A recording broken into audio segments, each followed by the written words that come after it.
تقوی الہی کی دعوت دیتا ہوں۔ ماہ ذی الحجہ کی یہ تاریخیں بڑی ہی معتبر اور مبارک تاریخیں ہیں۔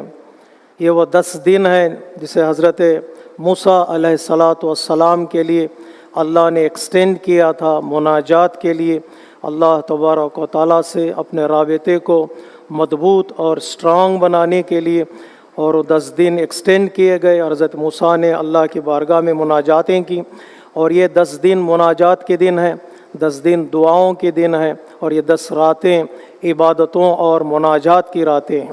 اللہ تبارک و تعالی ہمیں توفیق دے کہ ان دنوں اور ان راتوں کی قدر کو جان سکیں، اور جتنا ہو سکتا ہے اتنا نماز و روزہ و دعا و مناجات میں خود کو مشغول کر سکیں۔ جہاں مناجات کی راتیں ہیں وہاں اعمال کی ہیں، بہترین عبادت کی طرف اللہ تبارک و تعالیٰ نے اس مہینے میں ان 10 دنوں میں سارے انسانوں کو بلایا ہے اپنے گھر کی طرف، وہ عبادت حج ہے۔ اللہ تبارک و تعالیٰ نے کہا یہ فریضہ ہے تم پر کہ تمہیں وہ لوگ جو استطاعت رکھتے ہیں، جو کیپبل ہیں، جن کے پاس جانے اور آنے کا خرچ موجود ہے، ان پر حج واجب ہے۔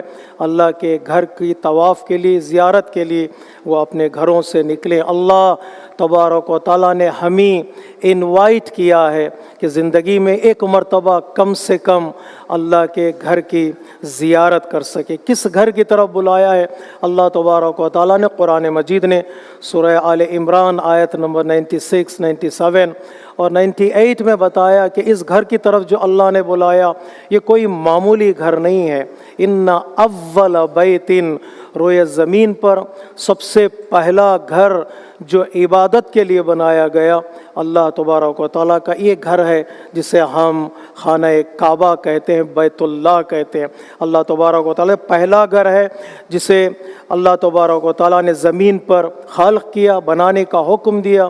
حضرت آدم نے بنیاد رکھی، انبیاء نے اسے پروٹیکٹ کیا اور کمپلیٹ کیا، تو حضرت ابراہیم اور حضرت اسماعیل علیہ السلام نے اور اسے پاک رکھا۔ اور اسی گھر کی طرح آسمان پر جس کی طرف قرآن مجید نے بھی اشارہ کیا ہے، بیت المعمور، یہ گھر بنایا گیا فرشتوں کے لیے۔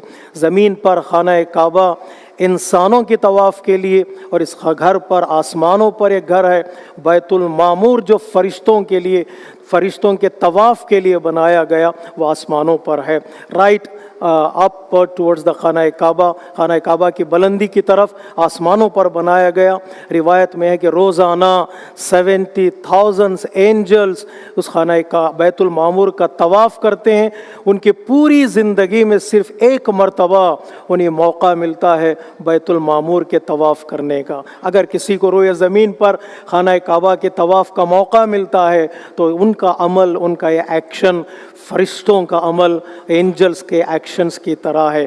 ان کو ایک مرتبہ ملتا ہے اس لیے کہ فرشتوں کی، اینجلز کی کثرت زیادہ ہے، لیکن انسان کو اللہ تبارک و تعالیٰ توفیق دے کہ وہ ہر سال بھی جا سکتا ہے۔ ہم دعا کرتے ہیں اللہ تبارک و تعالیٰ کی بارگاہ میں کنٹینیوس کہ پروردگار اس سال فی عامی ھذا و فی کل عام، دعاؤں میں انسان حریص بن سکتا ہے، گریڈی بھی ہو سکتا ہے۔ پروردگار اس سال ہمیں حج نصیب ہو، اور ہر سال ہمیں حج نصیب ہو۔ اللہ تبارک و تعالیٰ مجھے اور آپ کو خانہ کعبہ کی زیارت نصیب کرے۔ اللہ تبارک و تعالیٰ نے اس گھر کی زیارت کا حکم دے کر مولا کائنات خطبہ خاصیہ میں اشارہ فرماتے ہیں انسان کا امتحان لیا ہے، انسان کے صبر کا امتحان، انسان کے جو ڈیزائرز ہیں، مادی ڈیزائرز، میٹیریل ڈیزائرز ہیں، اس کا اللہ تبارک و تعالیٰ نے امتحان لیا۔ خطبہ خاصیہ میں مولا کائنات فرماتے ہیں اللہ تبارک و تعالیٰ چاہتا تو روئے زمین پر بہترین جگہ کا انتخاب کرتا اور وہیں پر خانہ کعبہ کی تعمیر کرواتا۔ لوگ دی بیسٹ پلیس کی طرف جاتے، ایک ٹور بھی ہو جاتا، ایک سیاحت بھی ہو جاتی، گرینری ہوتی، دریائیں ہوتی وہاں پر، تو انسان جاتا اور گھوم کر چلا آتا۔ مولانا فرماتے نہیں، ایک ریگستان میں، ایک ڈیزرٹ میں جہاں پر پانی کا نام و نشان نہیں تھا، جہاں پر درختوں کا کوئی نام و نشان نہیں تھا، اللہ تبارک و تعالیٰ نے پہاڑیوں کے درمیان اپنے گھر کو بنایا تاکہ لوگ جائیں وہاں پر، اور انسانوں کی عقل کا اللہ تبارک و تعالیٰ نے ٹیسٹ لیا ہے کہ یہ جاتے بھی ہیں کیا اپنے ڈیزائرز کو فالو کر کے یہ ترک کر دیتے ہیں خانہ کعبہ کی زیارت کو۔ اللہ تبارک و تعالیٰ نے کہا مشقت برداشت کرو، ڈیفیکلٹیز ہیں تمہارے لیے، مشکل ہوتا ہے ایک سٹی کو چھوڑ کر وہاں جائیں جہاں ڈیزرٹس ہو۔ حتیٰ مولا کائنات کہتے ہیں کالے پتھروں کی ایک عمارت ہے، کیا عمارت میں کوئی بیوٹی نہیں ہے، عمارت میں کوئی حسن نہیں ہے، لیکن حکم پروردگار کو کون فالو کرتا ہے اور کون فالو نہیں کرتا، یہ ٹیسٹ لیا گیا انسانوں کا۔ اللہ تبارک و تعالیٰ نے وہاں پر بلایا، کیوں بلایا؟ تاکہ انسان کے غرور کو توڑ سکے، انسان کے ایروگنسی کو ختم کر سکے۔ اس لیے ایک معنی جو علماء کرام نے بکہ کا بیان کیا، بکہ مکے کا ایک نام ہے، بکہ قرآن مجید میں، وہ بکہ مکے کو بکہ کیوں کہا گیا؟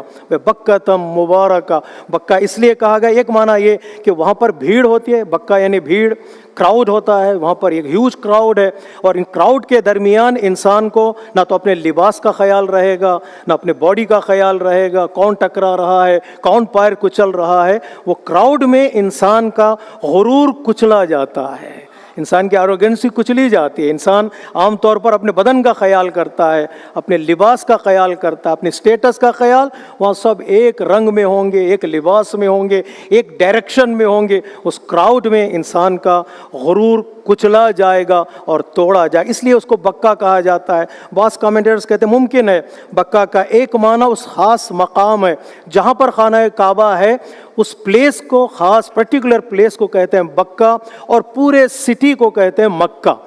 اس خاص مقام کو کہتے ہیں بکہ، پورے سٹی کو کہیں گے مکہ، اس وجہ سے اس کو بکہ کہا گیا۔ اور بعض علماء کرام کہتے ہیں بکہ بکا سے ہے، بکا یعنی کیا؟ گریہ کرنا، بکا یعنی رونا، چونکہ وہاں پر بندہ جائے گا اللہ کی بارگاہ میں، اسے اپنی گزشتہ زندگی یاد آئے گی، مسٹیکس یاد آئیں گے، گناہ یاد آئے گا، گناہ یاد آئیں گے، اللہ کی عظمت کا اس کے اندر خیال پیدا ہوگا، آنکھ سے آنسوں گریں گے، چونکہ ہر بندہ جو وہاں پر جاتا ہے اس کے آنکھوں سے آنسوں نکلتے ہیں، اس لیے اس جگہ کے لیے کہا کہ یہ بکہ ہے۔ تو اس سرزمین کا اللہ تبارک و تعالیٰ نے انتخاب کیا، نہ تنہا حج کے لیے اللہ تبارک و تعالیٰ نے مکے کی طرف سارے انسانوں کو بلایا، بلکہ مکے کی سرزمین کو یا خانہ کعبہ کو اللہ تبارک و تعالیٰ نے قبلہ قرار دیا عبادتوں کے لیے۔ ساری دنیا ایک ڈائریکشن میں کھڑے ہو کر اللہ تبارک و تعالیٰ کی عبادت کرے۔ وہ ڈائریکشن ہمارا انتخاب نہیں ہے، ہم جس ڈائریکشن میں جائیں وہی ہماری سڑک ہے، وہی مائی وے از ہائی وے نہیں۔ اللہ تبارک و تعالیٰ کا جو ڈائریکشن ہے وہ حقیقت صراط مستقیم اور ہائی وے ہے۔ پوری دنیا ایک ڈائریکشن کی طرف کھڑے ہو کر عبادت کرے۔ اللہ تبارک و تعالیٰ نے اس گھر کو قبلہ قرار دیا، وہ عبادتوں کا مرکز قرار دیا، اور اسی طرح سے اللہ تبارک و تعالیٰ نے خانہ کعبہ کی عزت کو بیان کیا، احترام کو بیان کیا، ریسپیکٹ کو بیان کیا۔ کتنی ریسپیکٹ ہے خانہ کعبہ کی۔ عام مسجدیں جو ہیں وہ شبیہ ہے خانہ کعبہ ہیں، وہ ریپلیکا ہیں، مثال ہے خانہ کعبہ کی، ان کی عزت ہے، ان کی ریسپیکٹ عام مسجدوں کی۔ تو خانہ کعبہ کی کتنی عزت ہونی چاہیے، کتنی ریسپیکٹ ہونی چاہیے، ہمارے پاس روایتیں موجود ہیں۔ حتیٰ پیغمبر اسلام نے خانہ کعبہ کی طرف رخ کر کے کہا، اے اللہ کے گھر، تو کتنا عظیم ہے اور تو کتنا پاکیزہ ہے، تو کتنا محترم ہے، ریسپیکٹفل ہے، اور کتنا پاکیزہ ہے، کتنی خوشبو ہے تیرے اندر، توحید کی خوشبو، the fragrance of monotheism۔ اور گھر ہے جو توحید کا گھر، وہاں خوشبو کا احساس کرے گا۔ پیغمبر اسلام فرماتے تو کتنا عظیم، تیری خوشبو کتنی عظیم ہے، تیری ریسپیکٹ کتنی عظیم ہے۔ لیکن یہ کہتے ہوئے پیغمبر اسلام نے خانہ کعبہ کی دیوار پر ہاتھ رکھ کر کہا، میں ایک بات کہہ دوں اپنے کمپینینز کے درمیان، فرمایا مومن کا احترام اللہ کے اس گھر سے زیادہ ہے۔ The honor of a believer, the respect of a believer is more than the house of Allah تبارک و تعالیٰ۔ اللہ کا گھر، اللہ کے گھر کا احترام ہے، اسے نجس نہیں کر سکتے۔ اللہ کے گھر کا احترام ہے، وہ کسی کا قتل نہیں کر سکتے، امن کے دائرے میں وہ گھر ہے۔ لیکن مومن کی عزت، مومن کی ریسپیکٹ اس سے زیادہ ہے۔ کیوں؟ پیغمبر اسلام فرماتے اس لیے کہ مومن کی جان بھی محترم ہے، مومن کا مال بھی محترم ہے، مومن کی عزت اور اس کا آنر بھی قابل احترام ہے۔ جان یعنی مار نہیں سکتے مومن کو، مومن کا مال لوٹ کر نہیں کھا سکتے اور مومن کی غیبت نہیں کر سکتے. غیبت کرنا بھی حرام ہے, چوری بھی حرام ہے, قتل بھی حرام ہے. خانہ کعبہ سے زیادہ مومن کی عزت ہے. جو خانہ کعبہ جاتے ہیں ان کی ذمہ داری ہے کہ خانہ کعبہ سے, خانہ کعبہ کا احترام کرتے ہوئے ایک احترام کا سبق لے کر آئیں کہ جس معاشرے میں ہم جا رہے ہیں, جس کمیونٹی میں ہم جا رہے ہیں, جس فیملی میں ہم رہتے ہیں, وہ مومنانہ کمیونٹی ہے, وہ مومنانہ معاشرہ ہے, وہ مومنانہ فیملی ہے. تو ان کی عزت, ان کی جان اور ان کے مال کا بھی ہماری زندگی میں احترام ہونا چاہیے. اللہ کے گھر کا احترام کرنے والے زیادہ احترام کریں مومنین کا, تاکہ جو حق ہے حج کا, جو حق ہے خانہ کعبہ کی زیارت کا, وہ پورا ہو سکے. نہ تنہا اللہ تبارک و تعالیٰ نے مکے کی سرزمین کی طرف بلایا اور اسے مرکز قرار دیا حج کے لیے, اسے قبلہ قرار دیا عبادتوں کے لیے. اللہ تبارک و تعالیٰ نے اس سرزمین کو مبارک قرار دیا. مبارکن بے بکتم, مبارکہ, فل آف بلیسنگز ہیں اس سرزمین میں. یہاں پر انبیاء آئے ہیں, یہاں پر انبیاء نے زندگی گزاری ہے, یہاں پر آیتیں نازل ہوئی ہیں. آیتیں نہ, وحی کی سرزمین ہے. ہر قدم پر ایک آیت ممکن ہے وہاں پر ریویلڈ ہوئی ہو, ہر قدم پر ایک سورہ ممکن ہے وہاں پر نازل ہوا ہو. یہ وحی کی سرزمین ہے, یہ آیتوں کی سرزمین ہے. اللہ تبارک و تعالیٰ نے وہاں پر برکتوں کو قرار دیا ہے. برکت اس اعتبار سے کہ وہاں پر برکتیں ہیں, انبیاء کی وجود کے اعتبار سے ائمہ اطہار علیہ الصلوۃ والسلام کو وہاں سے گزر ہوا ہے, وہاں سے گزرے ہیں, زیارتیں کی ہیں. اور اس اعتبار سے بھی کہ جو لوگ وہاں پہنچ جاتے ہیں, اللہ تبارک و تعالیٰ کی عبادت کرتے ہیں, ہر عبادت کا ثواب کئی گنا بڑھا کر انسان کو دیا جاتا ہے. حتیٰ بعض روایتوں میں ایک رکعت نماز کا ثواب 1,100,100 کے برابر ہے. ایک رکعت کا ثواب 1,00,000 رکعت نمازوں کے برابر. اتنا ثواب کیوں؟ اللہ تبارک و تعالیٰ نے لوگوں کو بلایا, لوگ پہنچتے ہیں, اللہ کے گھر کا احترام کرتے, عبادت انجام دیتے ہیں. اللہ تبارک و تعالیٰ انہیں مادی برکتیں, جو لوگ جاتے ہیں واپس آتے ہیں, اللہ نے ضمانت لی ہے ان کی زندگی میں فائدے ہی فائدے ہوں گے. یہ وہ پیسہ ہے جو خرچ ہوگا تو کم نہیں ہوگا, خرچ ہوگا تو بڑھتا چلا جائے گا. اللہ کی راہ میں خرچ ہونے والا پیسہ کبھی خرچ نہیں ہوتا ہے, بڑھتا چلا جائے گا. جو لوگ کہتے ہیں حج پر جائیں گے تو بیمار ہو جائیں گے, ہمارے پاس ایسی روایتیں ہیں. جو حج پر عمرہ پر جاتے ہیں وہ بیمار, ممکن ہے 2-4 دن کے لیے فلو ہو جائے, کھانسنے لگے, زکام ہو جائے, ہو سکتا ہے, لیکن روایتیں ہمارے پاس کہتے ہیں جو حج جو عمرہ جاتے ہیں واپس آتے ہیں, اللہ تبارک و تعالیٰ انہیں بہترین تندرستی اور ہیلتھ عطا کرتا ہے. ان لانگ ٹرم اللہ تبارک و تعالیٰ انہیں ہیلتھ عطا کرتے ہیں. یہ نتیجہ ہے مادی فائدے جو حج کے ہیں اور روحانی فائدے, اسپرچول جو بینیفٹس ہیں حج کے, وہ بے حساب ہیں. اگر میں بیان کرنے لگوں تو میرے پاس وقت نہیں ہے. حتیٰ رحمتوں اور برکتوں کا تذکرہ جو اللہ تبارک و تعالیٰ نے قرآن مجید میں کیا, اہل بیت علیہ الصلوۃ والسلام نے اپنی روایتوں میں بتایا کہ یہاں پر رحمتیں ہی رحمتیں ہیں, برکتیں ہی برکتیں. چند منٹ وہاں پر انسان بیٹھے اور بیٹھ کر توجہ کرے وہ کہاں پہنچ چکا ہے, اسے کیا مل رہا ہے, تو پھر وہ سرزمین کو چھوڑنے کے لیے تیار نہیں ہوتا ہے. کچھ چیزیں ایسی ہیں جہاں وداع نہیں کیا جا سکتا. وداع کریں, خدا حافظی کرنا مشکل ہوتا ہے. آپ نے دیکھا ہوگا جب زیارت پر جاتے ہیں آپ کربلا یا نجف, واپس لوٹتے ہیں تو بس والے کہتے ہیں بھی کاروان کا سالار کہتا ہے وداع کرو, آخری زیارت پڑھو. ہمارا دل نہیں کرتا آخری زیارت پڑھنے کے لیے, آنکھوں سے آنسو جاری ہو جاتے ہیں. مکے کی سرزمین بھی ایسی سرزمین ہے, مدینے کی سرزمین ایسی سرزمین ہے. کوئی خدا حافظ کہتا ہے کیا؟ ماہ رمضان کو کوئی خدا حافظ کہتا ہے کیا؟ وہاں سے تو زندگی شروع ہوتی ہے, وہاں تو زندگی کا آغاز ہوتا ہے. کوئی خدا حافظ کرنے کے لیے تیار نہیں ہوتا. جی بعض ایسی جگہ ہیں جہاں پر خدا حافظی ممکن نہیں ہے, کہ بس انسان کلچر ہے, رسم ہے, زندگی ہے, انسان خدا حافظی کہہ کر چلا آتا ہے. لیکن جہاں رحمتیں نازل ہوتی ہوں اس سرزمین کو خدا حافظ بندہ کہے تو کس زبان سے کہے گا؟ حتیٰ روایتوں میں ہمارے پاس ہے, پیغمبر اسلام فرماتے ہیں روزانہ خانہ کعبہ کی زیارت کے لیے جو بندے جاتے ہیں ان پر 120 رحمتیں نازل ہوتی ہیں. 60 میں سے 60 رحمتیں خانہ کعبہ کے طواف کرنے والوں کے لیے, 40 رحمتیں وہاں نماز پڑھنے والوں کے لیے, اور 20 رحمتیں پتہ ہے کس کے لیے؟ Nothing to do. خانہ کعبہ کو دیکھتے رہو, اس نگاہ پر اللہ تبارک و تعالی رحمتیں نازل کرتا ہے. ایک گلانس پر اللہ تبارک و تعالی رحمتیں نازل کرتا ہے۔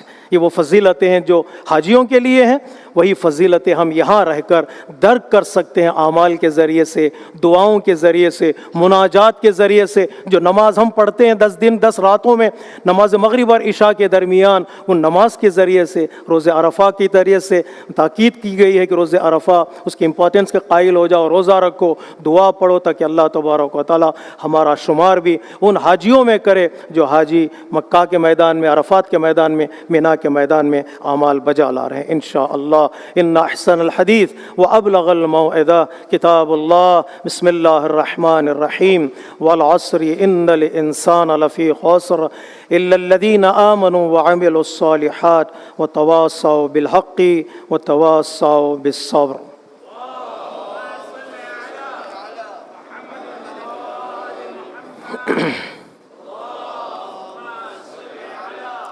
محمد وآل محمد اللهم صل۔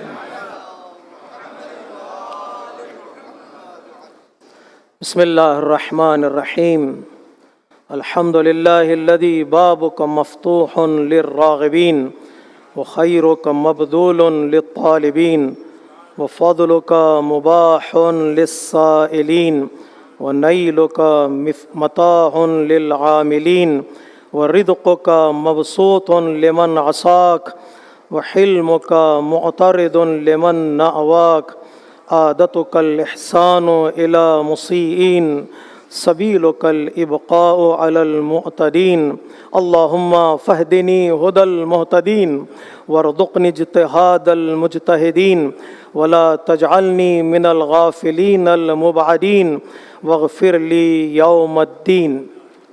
خطبہ دوم میں ایک بار پھر میں اپنے نفس کے ساتھ ساتھ آپ تمامی حضرات کو تقوی الہی کی دعوت دیتا ہوں۔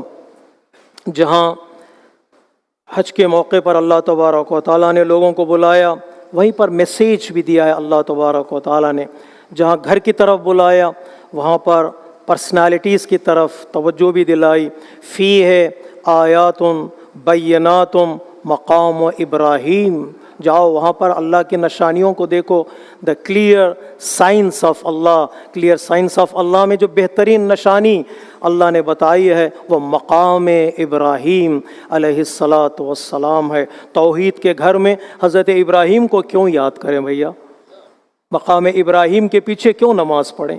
ہم چاہتے ہیں خانہ کعبہ کے دیوار کے پیچھے نماز پڑھیں، اللہ کہتا ہے نہیں، مقام ابراہیم کے پیچھے کھڑے ہو کر نماز پڑھو، تاکہ جن لوگوں نے محنت کی ہے، جن لوگوں نے کوشش کی ہے، لوگوں کو صحیح راستہ دکھایا ہے، ان کا اجر ضائع نہ ہونے پائے۔ ان کو یاد رکھو تو اللہ یاد رہے گا، ان کو یاد رکھو تو اللہ کی یاد بھی تمہارے ذہنوں میں باقی رہے۔ فیہ مقام ابراہیم، وہ مقام ابراہیم ہے۔ جہاں کیا ہے مقام ابراہیم میں؟ کیا ہے مقام ابراہیم میں؟ مقام ابراہیم میں حضرت ابراہیم کے قدموں کے نشان ہیں، the footsteps of حضرت ابراہیم علیہ السلام۔ کچھ اور چیزیں نہیں، حضرت ابراہیم نہیں بیٹھے ہوئے، وہاں پر حضرت ابراہیم کے قدموں کے نشان ہیں۔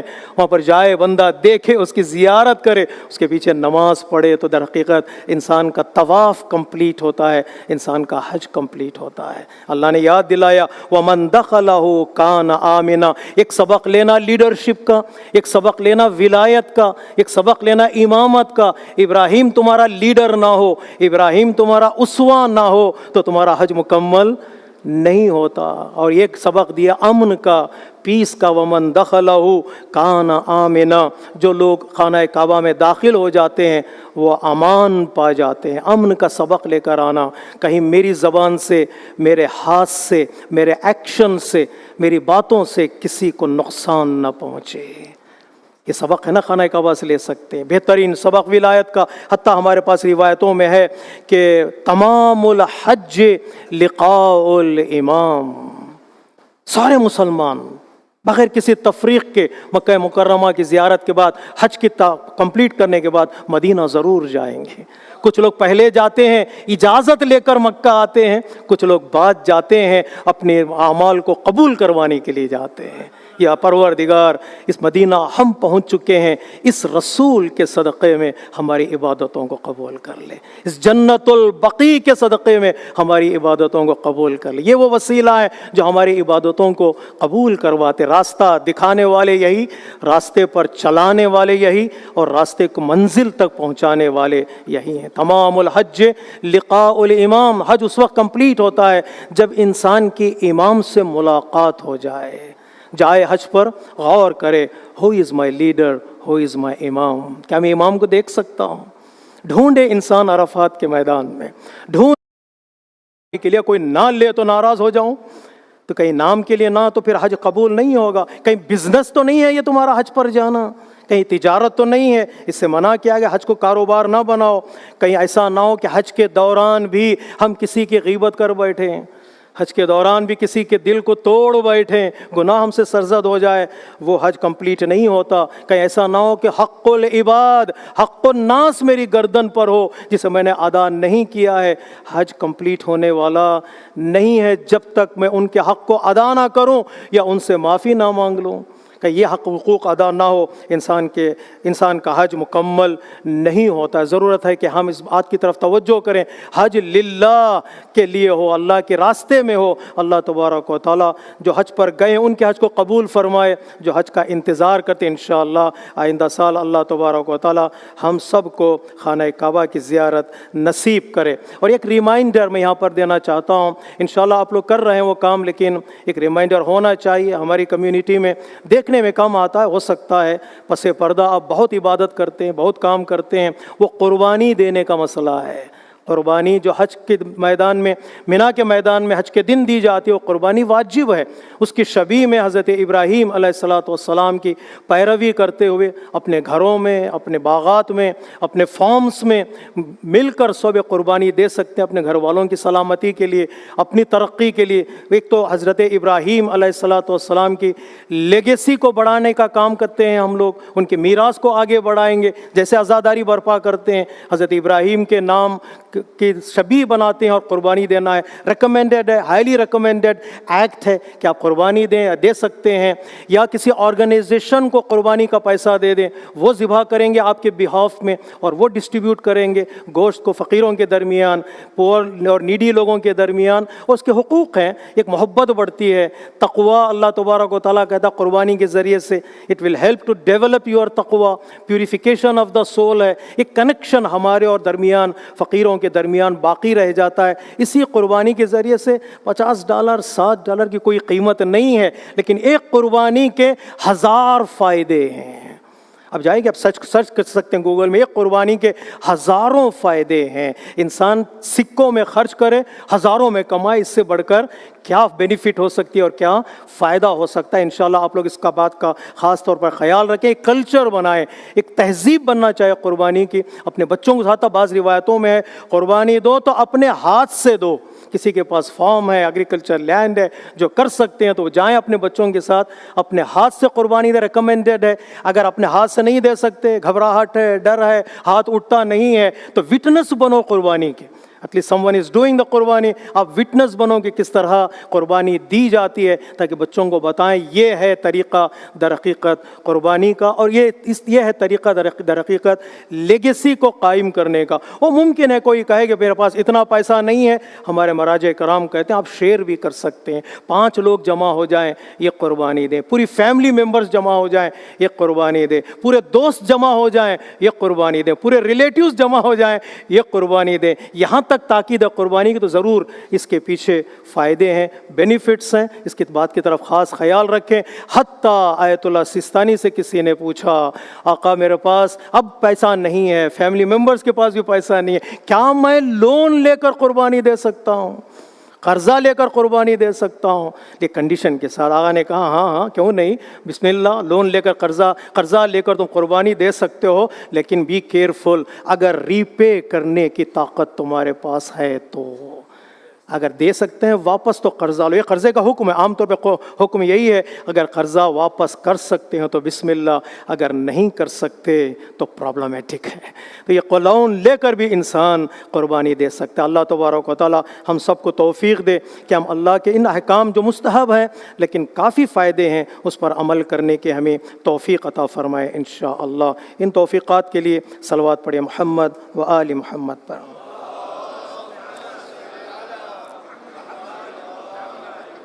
انشاءاللہ 2-3 اعلانات ہیں، نماز کے بعد میں آپ کی خدمت میں رہوں گا، آپ تشریف رکھیے گا۔ اللہم صلی علی سید المرسلین و شفیع المذنبین نبیا محمد صلی اللہ علیہ وآلہ وسلم وعلى امام المسلمین وقائد الغر المحجلین امیر المؤمنین علی ابن ابی طالب وعلى سيدة نساء العالمين وبدعة خاتم النبيين سيدتنا فاطمة بنت رسول الله وعلى الحسن المجتبى والحسين الشهيد بكربلاء سيدي شباب أهل الجنة ولأئمة المسلمين وقادة المؤمنين علي بن الحسين ومحمد بن علي وجعفر بن محمد وموسى بن جعفر وعلي بن موسى ومحمد بن علي وعلي بن محمد والحسن بن علي عليهم الصلوات والسلام اللهم صل على مولانا صاحب الزمان صلوات اللہ وسلامہ علیہ وعلی آبائہ الکرام اللہم عجل فرجہ